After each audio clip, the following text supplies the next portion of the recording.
Guess who's back? Hey everyone, I'm Ian McCarthy with Lifting for Life. It's been a little while since I've made a video, a public one anyway. I filmed videos for clients frequently. And I do feel like a lot of you are going to want for me to give some explanation as to where I've been, what I've been doing, how much human trafficking I've been doing and so on. And I'm willing to have that discussion, but I really don't want this first video to be 5 or 6 hours of me talking to you about me, the depression from which I've suffered and all of this, because I think I'm extraordinarily boring and uninteresting. So what I really want to do today is, provide you with some informative content that at least like 4 people watching this will find helpful. And then maybe in my next video, in a couple of years, I can talk about what's been going on with me. So I made a short little video on Instagram, given I can't just monologue for like 6 hours on Instagram, earlier today talking about the fact that I was coming back to YouTube, and what I want to do, at least initially, is just answer folks' questions, as opposed to picking topics that perhaps a lot of people aren't going to care about or aren't valuable to people. So the very first question I got, I really liked, and this comes from a gentleman who goes by the name Muscle Magica. I'm assuming that's not his real name, but hey, there's someone named Apple. There was a child born in Switzerland whose name was like 40 numbers and letters in totally random order. So hey, to each their own. He asks, as a coach, what are your thoughts on using calorie and maybe to a lesser degree macro tracking / prescriptions for non-bodybuilding general population clients? Now, I do first want to say that I find this question really valuable, and I say that despite the fact that I always hate it when lecturers or folks answering questions say that they like the questions, given their job is to just answer them, regardless of their quality. But I do think this is a question that a lot of us need to think about, given we might be kind of off in the corner, I have to point to the corner, in the fitness industry, and not really have a good sense of what's going on in the real world, meaning most of society, which is not really a part of the fitness industry. So, as an example, within the fitness industry, everyone knows about flexible dieting, so much so that I actually find it really kind of boring and a cliche to talk about flexible dieting, and I don't really want to talk about it. I guess it's partially my fault for popularizing it back in the day. But the funny thing about that is that the general population, like if you just talk to someone off the street, probably 99 out of 100 people are going to have no idea what that means. So again, this question, I think, is something that will keep fitness professionals grounded in the sense that they'll know where most people are, or they'll know what to do to help out general population folks. And I do have to note that I'm not really the general population guy. I don't work with many general pop clients. So if you were to ask someone who does this question, I'm sure that their response would be tremendously better, and I would feel incredibly embarrassed and have to end my career and so on. But don't do that, please. And I want to mention that I think this is an excellent example of a situation in which context is tremendously important. I think it's rare that context isn't important, but in some cases it's particularly important, and I'll likely come back to this point later in the video. So, I think that calorie tracking, macro tracking, food weighing, measuring, etc., obviously these are, perhaps not obviously, they're technically separate things, but I view them as kind of a package deal. I think they're a set of tools which can be tremendously valuable, but can also be actually detrimental to a person and then anywhere in between.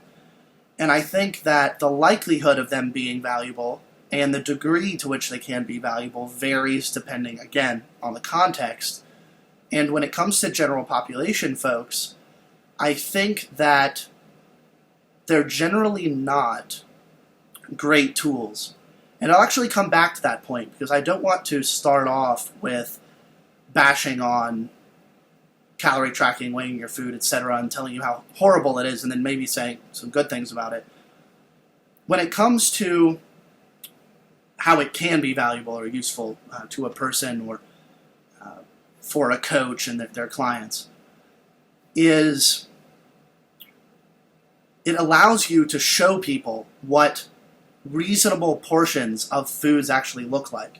Now, keep in mind that I'm coming at this from the perspective of an American. I've lived in the U.S. for most of my life.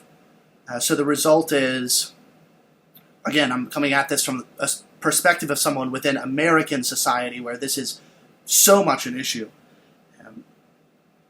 Given how much food is available, how inexpensive it is, food suppliers, manufacturers, restaurants, etc., respond to the market by just supplying massive quantities of food.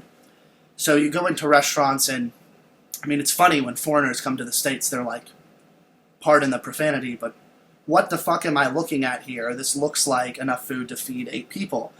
I actually said to my wife, I think yesterday, we were given a slice of cake at a restaurant, and I said, this is sufficient for 8 people. And I think the result is, and again, although I am coming at this from the perspective of an American, I've certainly been to other countries, and there are similar issues, typically not to the same degree, but similar issues. And I imagine this is the case in most anywhere in the West or the developed world where there aren't genuine issues with food shortages and so on. And I think what happens is, given cooking has become something that many people don't do, they don't even know how to do it. It's astonishing how many young people genuinely don't know how to cook.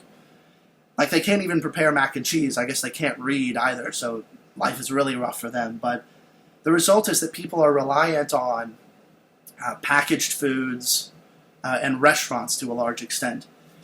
And so I think a lot of people literally grow up not understanding what a reasonable portion of almost anything is. And I can give many examples of this. Look at meat.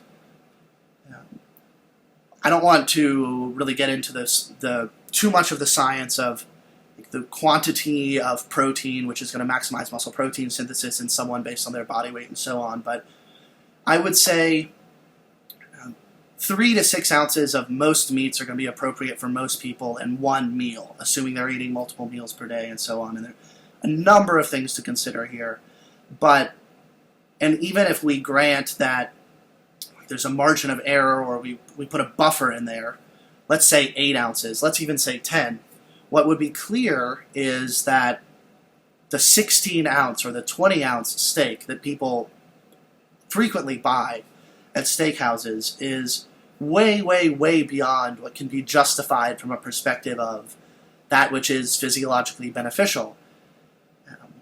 And I'm unsure of the degree to which people understand that. Maybe the only people who buy a 20-ounce steak know that they're just disgusting gluttons and they want to kill themselves afterwards. But I don't know. And I think that's just one example. Similarly, you look at pasta. I've never seen a pasta brand, an actual package, which says that a serving is more than 2 ounces dry, which they say is equivalent to 56 grams. I haven't checked that. Someone can check that out. It's probably incorrect. I'm not sure I've ever in my life actually seen someone consume that quantity of pasta. I know what it looks like. I've made it and looked at it just at curiosity's sake. I don't think I've ever eaten it because I'm obviously obese, but when it comes down to the quantity people actually eat, it's probably 4 ounces in dry weight minimum. And when you look at what you get at restaurants, it's easily 6 to 8 ounces, at a lot of Italian restaurants. And these are just 2 easy examples. Another good one is not looking at restaurants. Cereals, breakfast cereals. I read somewhere, who knows, I didn't read this on PubMed, but I have read, and certainly my experience has been, that typical serving of cereal is about 4, or portion, there's actually technically a difference. Serving is what you're supposed to serve yourself. A portion is the actual quantity which someone consumes. So a typical portion, in my experience, is about 4 cups, which for most cereals is 4 servings. And again, I just don't know how many people are cognizant of that. They might know and do it anyway, but I think a lot of people just don't care. They just fill a big bowl with cereal. So the result is, I think you have and there's actually good literature on this. This isn't just me speculating. Overweight and obese folks massively underestimate how much they're eating. So getting back to the question of tracking calories, tracking macros, weighing food, etc., I think that what this can do, what this set of tools can do, is illustrate to these folks, this is what a serving of X food actually looks like. So when you say, okay, I'm going to eat a serving of chicken, this is what that looks like. It doesn't look like this. And again, I think a lot of people are genuinely ignorant of this. And just in learning that, just in knowing what 4 ounces of chicken looks like or 2 ounces of pasta looks like, they, by default, can make much better decisions because they may actually... we can't view this from the perspective of fitness professionals because I think in a way we are handicapped by how much we know. So we go into various situations and we, it's easy. All of this seems easy, in fact, and you hear people say this all the time, fitness is a function of just exercise periodically and don't stuff yourself all the time and, eat 4 or 5 meals a day, get adequate protein, etc. How can someone not do this? But you have to put yourself in them, or at least try to approach situations like this from the perspective of people who don't know all that we know. So again, someone might put them themselves in a situation where they say, oh, okay, I'm going to eat healthy, so I'm going to go to this restaurant and I'm going to eat the chicken and rice and whatever might come with that. So that means 12 ounces of chicken, several cups of rice, etc. And they don't even realize what's going on there. They think that's perfectly fine, and they do that regularly, and they go, why the hell am I not losing weight? So I think in using calorie tracking, macro tracking, food weighing, and measuring as a means of showing people what these servings actually look like, and combining that with really basic principles like you lose weight by generating an energy deficit, here's what an energy deficit is, and so on, can be really helpful. Now, what I said earlier is that I think generally this isn't a great tool, and the reason why is because it makes the overall fitness thing for folks, their protocol, whatever you want to call it, more complex. I really think there's no way to avoid this making it more complex, given it's literally adding more things. If you just count up all of the things, the activities, the processes involved in what someone does, again, I think it's necessarily lengthening that list. You're looking at more time probably going into this, energy, and ultimately gets more complex. And I really do think that modicum of effort, again, we can't come at it from the perspective of fitness professionals who might say, hey, it takes 5 minutes. 5 minutes a day? What the hell are you talking about that this is a problem? Like how hard is it to weigh out your oatmeal instead of just pouring it into the bowl? You put it on a scale and then pour it into a bowl. It's not that big a deal. We have to come at this from the perspective of folks who may have not exercised at all for their entire life, who literally might not know what a calorie is. I think there was a scene in, what was the documentary about the gentleman binging on McDonald's for a month? I think there was a scene in that or a similar documentary where a student in a high school nutrition classroom said, oh, a calorie, that's like what fat is. Something, and this was his best analysis of the situation. So we can't come at it from our perspective where, hey, it requires the same kind of time and energy and discipline as brushing your teeth. Because for these folks, almost anything they do fitness related represents a drastic change. Walking every day for 20 minutes might be a huge deal to these people. And I really don't think that we can just go in and say, they're stupid, lazy fucks. Let's harass them and call them stupid and lazy, and it's all their fault and so on, and berate them and tell them it's so easy. Because even if we grant that all those things are true, which certainly they've got to be true in some cases, who knows as to the frequency with which they're true relative to all of the cases of people being overweight and obese and so on. But even if they're true, that doesn't mean we can go into those situations saying that, because the question we need to ask is, what can we do to help these people? It's not apparent to me that insulting someone and berating them and viewing them as inferior and fundamentally unable to do all of these easy things as a means of assisting them. You have to meet folks where they are. And if where they are is right at the bottom of the continuum, then you have to accommodate that. So again, I think if we're going to just summarize this whole video, again, we have a set of tools which are technically separate. You can use some and not others, but I think they typically come together. And these tools can be extremely valuable in some cases.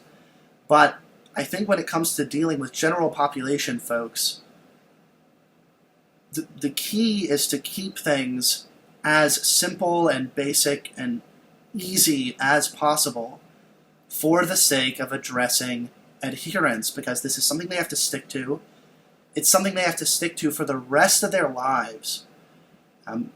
If you're really talking about making a lifelong change. So, given we're not talking about people who, admittedly, some people are going to go from being overweight and obese to being, fitness nuts and all of this. And I don't say that to be insulting at all. I would fit into that category. But some people will go from one extreme to the other, and again, not commentating on whether or not that's a good or a bad thing. But that's to say that for those people, tracking macros for years and years, decades, maybe even the rest of their lives, might not be a big deal. But for a lot of people, a good outcome is getting them from here, just over here, such that they're no longer clearly overweight or obese, clearly at an elevated risk of heart disease, and so on.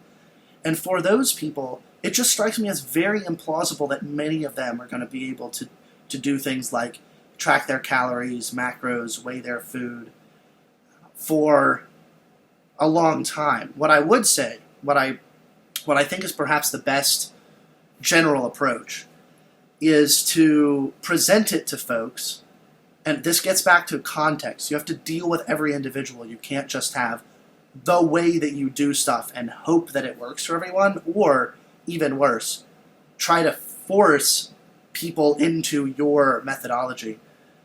You have to interact with every person and get a feel for what you think will work for them.